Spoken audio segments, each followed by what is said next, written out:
ज्ञान दो प्रकार से लिया जाता है। इसको एक को कहते हैं आरोहा पंथ, एक को कहते हैं अवरोहा पंथ।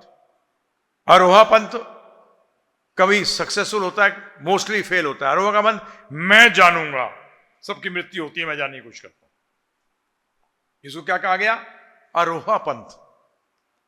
सब कुछ कैसे जान लेगा? कि मैं जानूंगा, फिजिक्स में जो लिखा है किताब में, मैं किताब पढ़े बगैर, टीचर के पास जाए बगैर मैं जानने की कोशिश करूंगा इसमें क्या है। दो चार लाइन जान लेगा, हो सकता है फिजिक्स की स्पेलिंग जान जाए, किताबें क्या है ये जान जाए, परंतु वो भी किताबों से जानना पड़ेगा किताबें क्या है। इसको कहते हैं आरोहा पंथ। परंतु एक ज्ञान है, इसको कहते हैं अवरोहा पंथ, जिसमें कि ज्ञान अथॉरिटी से आता है, प्रमाणिक अधिकारी से आता है। हमारा सारा ज्ञान जो आध्यात्मिक विज्ञान है, ये भगवत ज्ञान है। क्या प्रभु जी? ये समस्त त्रुटियों से परे है। क्योंकि इस ज्ञान के अंदर, इस विज्ञान के अंदर आप कैसे जान सकते हैं विज्ञान त्रुटियों से परे है? एक चीज ध्यान रखिएगा, इसमें कोई भी शोषण करने की या धोखा देने की इसमें कोई भी इच्छा नहीं है। ये ध्यान रखिएगा प्रभु जी, ये हमारे लिए पूर्ण लाभकारक है। ये अभी आप जैसे सुनते जाएंगे आप समझ जाएंगे। तो हम लोग सारा ज्ञान लेते हैं अवरोह पंथ से। अब वेदांत सूत्र चर्चा करूंगा थोड़ा थोड़ा। वेद का मतलब ज्ञान और अंत का मतलब ज्ञान का अंत। हां जी, ध्यान रखिएगा, ज्ञान का अंत होता है। ज्ञान का अंत जब लक्ष्य को प्राप्त हो जाता है तो उस ज्ञान का क्या काम है? कोई काम नहीं है। जैसे कि मुझे यहां से जयपुर जाना हो, आप मुझे रास्ते का ज्ञान दें, जयपुर में जाके इसका कोई यूज नहीं रहता। ज्ञान को बताया गया है शास्त्रों में, वेदों को बताया गया है ज्ञान। मां का काम है परम भगवान तक हमें लेकर, पिता तक लेकर जाना। तो वेदों का ज्ञान है कि ज्ञेय वस्तु को आपको क्या करना? ज्ञेय वस्तु की पहचान करानी। किसको? क्योंकि वो अनंत का ज्ञान है। परंतु ज्ञान अनंत नहीं है, क्योंकि हम जो लेने वाले हैं उस ज्ञान को, हम सीमित हैं। सारे के सारे सीमित हैं। भगवान को, परम भगवान को छोड़कर बाकी सब क्या है?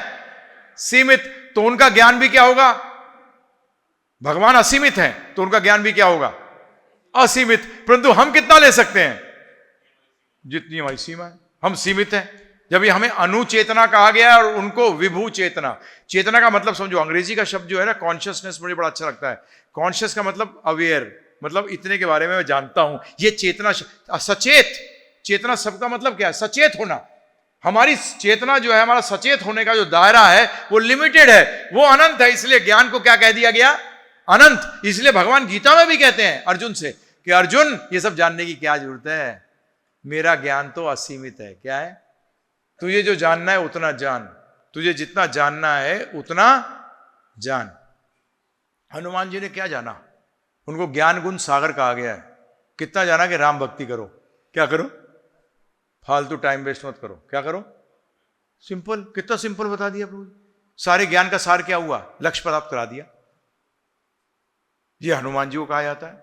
नहीं, हनुमान चालीसा नहीं बोलते, साफ कहते हो। कैसे है ज्ञान गुण सागर?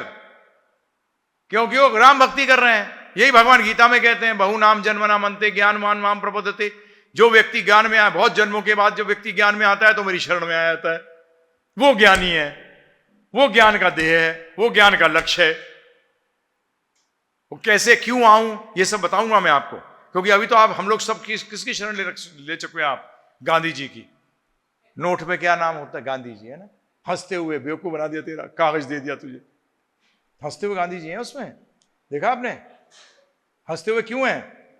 कि बेटा कागज का टुकड़ा दे दिया तेरे को, इस कागज की कोई वैल्यू नहीं है। पता लगा था ना प्रभु जी, जब डीमोनेटाइज चेंज किया था जब नोट, कितनी वैल्यू थी, है प्रभु जी? और अब तो और भी हो गया, अब तो नोट भी नहीं रहे, डिजिटल। आपके पास सिर्फ नंबर है, कैदी की तरह। इतने पैसे मेरे पास, पैसा सिर्फ बैंकर के पास है। किसके पास? हम तो सब एकदम, हमें तो कटोरे से भी, कटोरा भी नहीं है हमारे पास।